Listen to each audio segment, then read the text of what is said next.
Hey everyone, how we doing today? This is James Sweeney, aka SplitSuit. Welcome back to another video. And in today's video, we're going to finish up the final installment, part 4. We're going to analyze the river of this hand 15 from the hand reading workbook for live players, volume 1. If you haven't already checked out parts 1, 2, and 3 already, please check them out first. We analyze the preflop action and range, flop action and range, turn action and range, and of course in this video, we're going to wrap it up by talking about the river. So without further ado, let's jump right into it. Alright, so just to refresh your memory in case you forget what happened on the previous streets, again we're playing live 1-2, the cutoff opens to 10, we call on the button with Jack 9 suited, the small blind calls as well, we analyzed that range in video 1. In video 2 we analyzed here, small blind leads 20, we decide to raise to 60, they decide to call. On the turn, they bet 70, we call, and on the river, which is what we're going to start analyzing in this video, they decide to lead out again, this time for 150 or just about half pot. So as always, let's start by pulling out Flopzilla and getting to work. So we're going to plug the king of clubs in on the river, and let's just do a bare bones basic look at how we're doing here when we get to the river, right? We notice that he has some very, very strong stuff, and I almost always start by looking at the super, super strong stuff, the stuff that beats me. And in this scenario, that's about 4% of the hands that he would get to the river with this way. And then the rest of it, we crush, right? Top pairs, we annihilate that. Weak pairs, yeah, crush that. Bluffs, obviously we annihilate that too. So this is a really, really good thing for us to be aware of generally. So now when we're trying to assign the range to the hands that he would take this line with and follow it up with a 150 bet on the river, what do we think he would do that with? Well, again, starting with the super strong stuff, do I think he would do this with boats? Yeah, I think this is pretty reasonable. And based upon the size that he chose in the turn, which was about half pot, I think that if he decided to take this exact line with a full house, that he would continue that half pot on the river. Again, bad players choose bet sizing for very, very different reasons and with very, very different strategies than we do. So oftentimes, if they went half pot and they thought 70 was large, they might feel that 150 is huge. And for whatever reason, they just choose that as their number. So don't just think about their bet size in terms of how does that compare to your own bet sizing. Think about it how they would visualize that bet size and does that feel big or small to them. So I think full houses make a lot of sense. So I'm going to keep all that in here. And you may be looking at this and saying, well, why the heck don't you have like King Jack in here? Well, if you're wondering that, again, go back to part 2. We analyzed that in the flop range when he just decided to bet call as opposed to bet 3-bet or take any other line.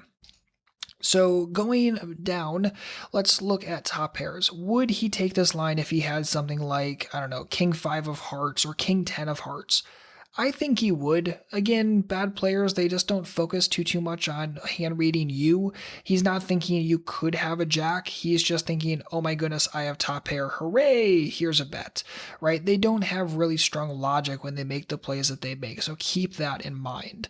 So I'm going to include all top pairs when he takes this line. And then going into things like weak pairs, the question is really like, would he turn any of these into a bluff? Now, of course, a weak player, a bad player, isn't going to understand when a bet is turning his hand into a bluff versus for value, right? Bad players just don't understand what that means. So I do think he's going to bet some weak pairs. I just don't really think he understands what he's doing them for. I think he just bets because he's uncomfortable. So I'm going to apply a filter to all of them, and I'm going to say he does this, leads out with them about 20% of the time, which I think is pretty fair given the fact that he has the lead going into this street.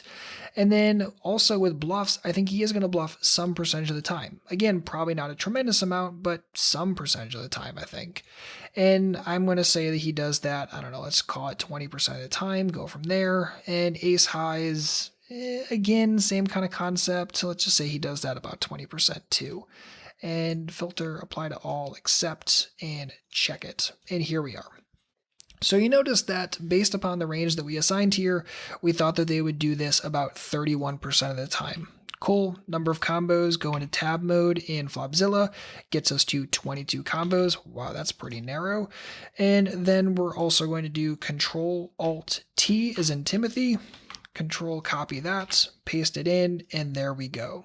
So again, this gives us a very, very precise range of hands that we think the small blind would take this exact line in action with. And remember, when we went back to preflop, right, we looked at this and we saw that they started with 816 combos. And after all the action, all the things that have happened so far, we're down to making a river assessment of 22 combos. So when there's big action, when the pot is getting very, very large, it's not uncommon to see a very, very small number of combos of hands, especially when you're talking about weird actions like donks in weird spots or check raising in weird spots. You can sometimes see combo counts that are very, very small. But even with such a small range of hands, you notice that against pretty much all of it, we are absolutely crushing it. So with all of that in mind, let's answer the questions in the workbook, right? So down below, after you assign a range that the small blind would take this exact line with, answer the following questions. Should you fold? Well, goodness no, we're absolutely crushing that range, even against the entire range that would take this line with, right?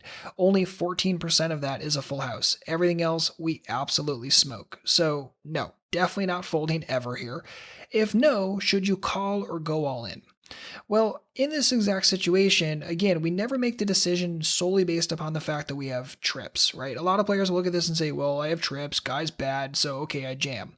But let's have a better logic and rationale than that. The reason is yes, some percentage of the time when we shove, we're going to end up getting called by the boat and lose the hand. That happens. But what we're really focused on is if we jam here, can we get looked up by King 5 of Hearts? Can we get looked up by a Cry Call 7x? Any of that kind of stuff.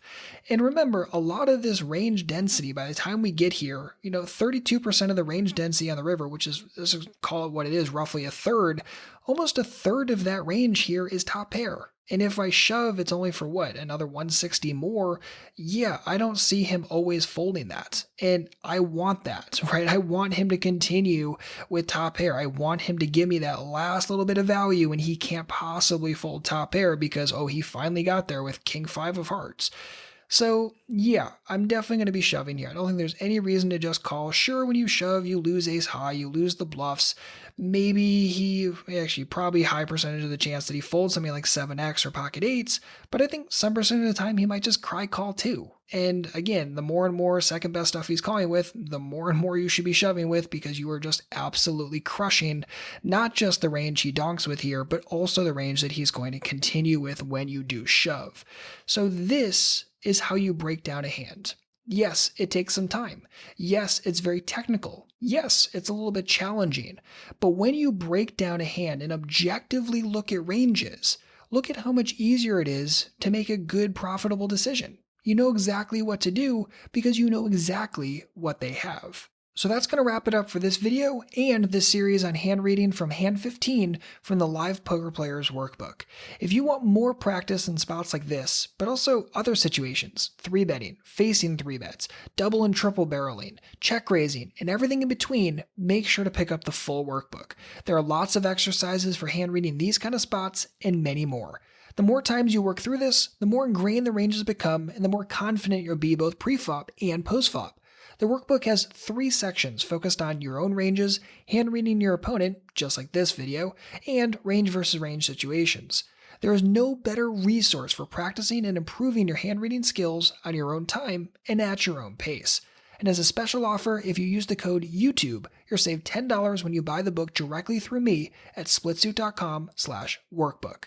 And same as always, if you have any comments or questions, please don't hesitate to let me know. Otherwise, as always, good luck out there and happy grinding.